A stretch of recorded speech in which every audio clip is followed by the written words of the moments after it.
You wake up to the sound of silk rustling against marble floors, but the luxury around you feels like a prison made of gold. The air is thick with frankincense and myrrh, masking something darker underneath. The scent of fear that clings to your skin like the expensive oils they rub into your body each morning. Your hands shake as you reach for the ornate mirror beside your sleeping mat, catching a glimpse of eyes that once sparkled with childhood wonder but now hold depths of pain no 12-year-old should ever know. The Persian Empire.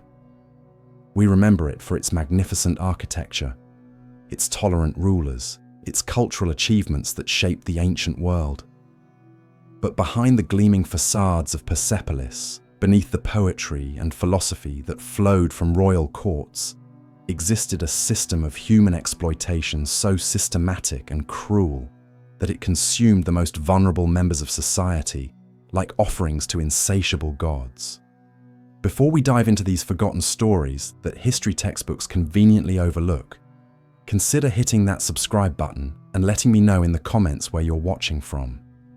It's incredible that we can explore these ancient truths together, connected across continents by our shared need to understand the complete picture of human civilization. Not just the beautiful parts, but the shadows that made those beautiful parts possible. The selection process began long before you understood what was happening to you. Maybe your family lived in one of the countless villages scattered across the Persian countryside, where a single drought could push an entire household into desperate poverty. Perhaps raiders swept through your settlement during one of the empire's endless military campaigns, leaving destruction and empty homes in their wake. Or maybe you were simply born with the kind of delicate beauty that certain men prized above gold and jewels. Picture a small farming community nestled in the valleys between the Zagros Mountains. The houses are simple mud brick structures with flat roofs where families sleep under star-filled skies during the scorching summer months. Children play in dusty courtyards while their mothers weave carpets and their fathers tend sheep that provide the only wealth these families will ever know. It's a harsh existence, but it's life nonetheless, until the tax collectors arrive. The Persian Empire's vast bureaucracy required constant feeding.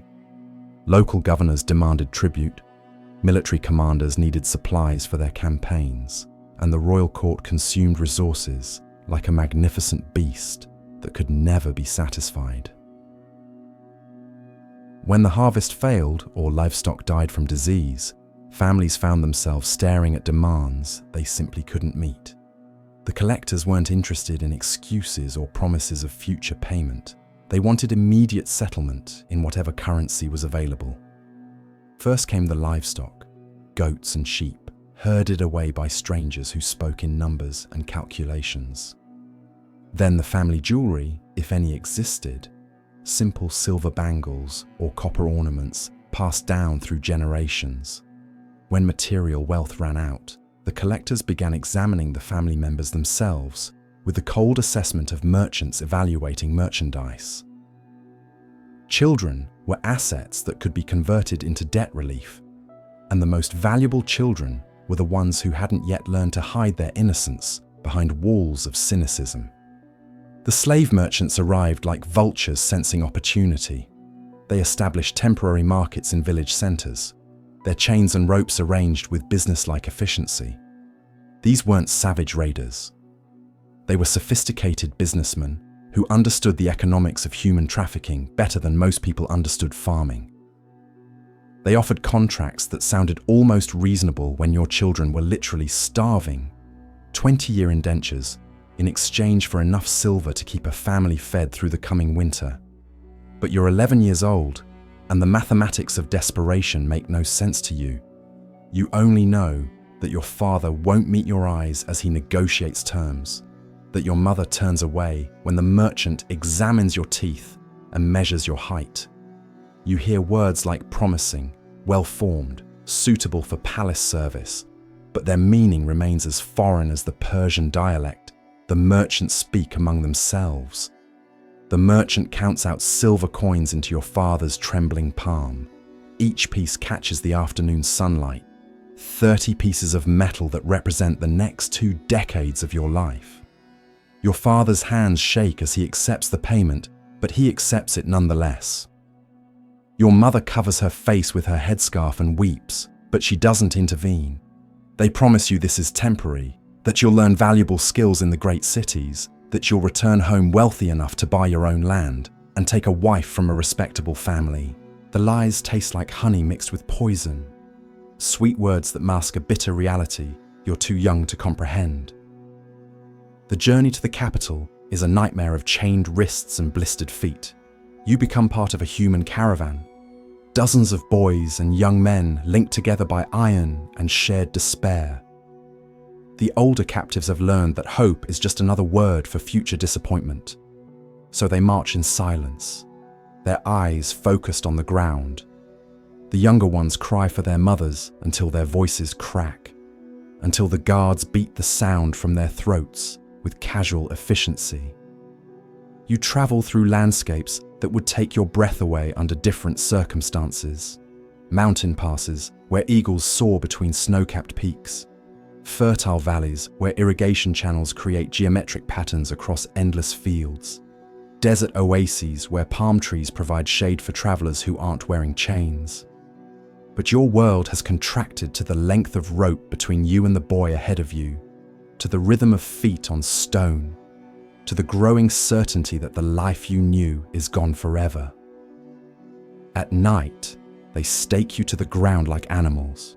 You lie on your side in the dirt, listening to muffled sobs and whispered prayers in languages you don't recognize. Sometimes merchants bring potential buyers to inspect their merchandise. Men with soft hands and calculating eyes who walk among you like farmers examining cattle at market.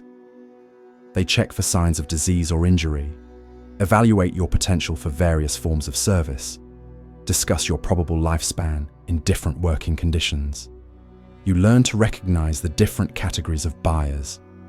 Agricultural overseers look for muscle and endurance. They want boys who can work in the fields from sunrise to sunset without collapsing. Household managers seek different qualities: intelligence, compliance, a certain fragility that suggests you won't cause trouble or attempt escape. But there's a third group of buyers, and you quickly learn to dread their visits above all others. These men dress in silk robes that cost more than your family's entire annual income. They smell of expensive perfumes and speak in cultured accents that mark them as members of the court aristocracy. Their fingers glitter with rings, their beards are perfectly groomed, and when they examine potential purchasers, their touch lingers in ways that make your skin crawl with instinctive revulsion. They're looking for something specific, a combination of youth and beauty that has nothing to do with labor capacity and everything to do with entertainment. They discuss bone structure and skin tone like connoisseurs, evaluating works of art. They test your reflexes, examine your teeth, run their hands through your hair while commenting on its texture and color. You don't understand the Persian words they use, but something in their tone makes your stomach clench with dread. The slave market in the capital assaults every sense simultaneously. The sound hits you first, hundreds of voices haggling, pleading, commanding, crying. The smell follows. Unwashed bodies, fear, urine, and something else you can't identify but that makes bile rise in your throat. Then you see the market itself, and you understand why the older slaves warned you to keep your eyes down during the final approach. Human beings arranged in rows like pottery or grain sacks. Children barely old enough to walk standing beside their mothers, their eyes wide with confusion that mirrors your own. Elderly men with broken spirits and bent backs, their value measured in whatever strength remains in their aging muscles. And everywhere, the buyers circling like predators, pointing and discussing prices, as if the people on the platforms can't hear every calculated word. You're cleaned and oiled before your sale, not out of compassion, but because polished merchandise commands higher prices. The oil makes your skin gleam under the harsh sun. highlighting features that someone has decided make you unsuitable for manual labor. A Persian official with decorated robes positions you with the household slaves, the ones destined for indoor service in wealthy homes and government buildings. The auctioneer's voice booms across the marketplace as he catalogues your attributes, your age, your region of origin, your unblemished skin. He uses phrases like pleasing countenance and gentle temperament, code words that make certain buyers lean forward with predatory interest. The bidding starts modestly, but climbs quickly as more men join the competition. You stand frozen on the wooden platform, trying to disappear into yourself as strange hands prod your limbs and force open your mouth to examine your teeth. Someone tests the strength of your grip. Another runs fingers through your hair while discussing its potential for elaborate styling. A third examines your feet, commenting on their size and shape with the detached professionalism of someone buying a racehorse. You're not a person anymore. You're an object being evaluated for purchase. Your worth measured in silver coins and future utility. The winning bidder is a man whose name you won't learn for days. All you see now is his satisfied expression as he counts out payment to the auctioneer. He's middle-aged with the soft physique of someone who has never performed physical labor, his beard oiled and braided in the latest court fashion. His robes are expensive silk dyed deep purple, a color that proclaims both wealth and political connections. When he looks at you, something in his gaze makes you want to run despite the impossibility of escape. Darius, you eventually learn his name, owns an enormous estate in the wealthy district near the royal palace. His house is larger than your entire village, with soaring columns, painted walls depicting hunting scenes, and elaborate gardens where peacocks strut between flowering bushes. Servants move through the corridors with nervous efficiency, many of them young men who bear the same expression of resigned despair you're beginning to recognize as the face of captivity. The overseer who claims you from Darius is a eunuch named Artaxerxes. He was castrated as a child and worked his way up through intelligence and ruthless efficiency. Now he manages the household's male slaves with absolute authority, understanding better than anyone how to break spirits and ensure complete obedience. His voice carries the authority of someone who has survived by becoming indispensable to his master's darkest appetites. He explains the rules as he leads you through corridors lined with expensive tapestries. You will eat twice daily, rice and flatbread in the morning, lentils and vegetables in the evening. You will bathe when ordered, dress when ordered, sleep when ordered. You will never speak unless spoken to directly. You will never look a free person in the eyes. You will never refuse any command, regardless of its nature or your personal feelings about it. Then comes the explanation that makes your blood turn to ice water in your veins. You are here to serve the master and his guests in whatever capacity they require. This service may involve pouring wine, serving elaborate meals, maintaining the household's ceremonial spaces, or providing entertainment during social gatherings. The nature of this entertainment, Artaxerxes explains with a cruel smile, will become clear through direct experience rather than advance warning. Some new slaves resist initially, he continues, but resistance only amplifies suffering. Compliance, however, can earn certain privileges: better food, warmer sleeping quarters, perhaps even small personal possessions. The choice is yours, but the consequences of that choice will be entirely predictable. Your quarters are in the basement levels of the estate, a series of small chambers where the male slaves sleep. Each room contains a thin mattress, a woolen blanket, and a ceramic pot for waste. The walls are thick stone designed to muffle sound, and you quickly discover why this architectural feature is necessary. The other slaves welcome you with a mixture of sympathy and warning. There's Cyrus, a boy about your age who has been in the household for 3 years. His eyes hold depths of pain that seem impossible for someone so young. and he speaks in whispers even when the overseers aren't present. There's Mithra, older and bearing visible scars, who explains in hushed conversations about the special guests who visit the estate and what they expect from their entertainment. Most haunting is Xerxes, barely 13, but with the hollow expression of someone much older. He was once the son of a provincial governor until his father backed the wrong claimant in a succession dispute. When the political winds shifted, the family's property was seized and the children sold to pay fabricated debts. He's been in Darius's household for 8 months, and he's the one who explains what really happens during the symposiums. Persian culture celebrated elaborate dinner parties where educated men gathered to discuss philosophy, poetry, and politics. These were sophisticated affairs, intellectually stimulating conversations between scholars, government officials, and wealthy merchants. The discussions might cover military strategy, religious philosophy, or the latest architectural innovations being implemented in the capital. At least, that's how they appeared to outside observers. The reality was often dramatically different, especially as the evening progressed and wine loosened tongues and inhibitions. The slaves were expected to serve not just food and drink, but themselves. The same men who composed beautiful poetry about honor and virtue during daylight hours had no qualms about using young slaves for their pleasure after darkness fell.